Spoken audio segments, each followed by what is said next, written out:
అయోధ్యలోని భవ్య రామ మందిర నిర్మాణంలో చివరి ఘట్టం ఇవాళ పూర్తి కానుంది. ఆలయ శిఖరంపై ధర్మధ్వజ పునఃప్రతిష్ఠ జరగనుంది. ప్రధాని నరేంద్ర మోదీ చేతుల మీదుగా ఈ కార్యక్రమం జరుగుతుంది.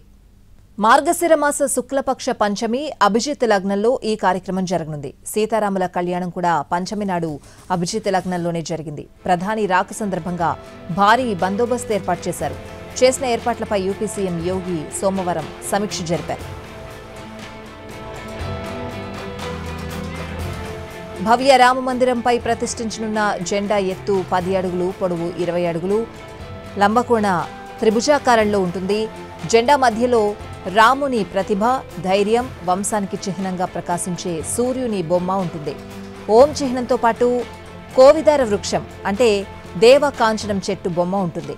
ఈ పవిత్ర కాషాయ ధ్వజం ప్రతిష్ట, ఐక్యత, సాంస్కృతిక పరంపర, రామరాజ్య ఆదర్శాలకు చిహ్నంగా నిలుస్తుంది. అయోధ్య రామ మందిరం ఆవరణలో నిర్మించిన ఇతర ఆలయాలను కూడా ప్రధాని మోడీ సందర్శించనున్నారు. సప్తమందిరిగా పిలిచే వశిష్ఠ, విశ్వామిత్ర, వాల్మీకి, అగత్స్య మహర్షులు, దేవి అహల్య, మాతా శబరి, నిషాద్ రాజు, గుహుని ఆలయాలను దర్శిస్తారు ప్రధాని. అనంతరం శేషావతార్ మందిర్కు వెళ్తారు. మాతా అన్నపూర్ణ, రామ దర్బార్ గర్భగృహంలో పూజలు చేస్తారాయన. చివరిగా రామ్లల్లా గర్భగృహాన్ని దర్శించి పూజలు చేస్తారు. మధ్యాహ్నం ధ్వజారోహణం చేసిన అనంతరం అక్కడ నిర్వహించే సభను ఉద్దేశించి ప్రసంగిస్తారు ప్రధాని నరేంద్ర మోడీ.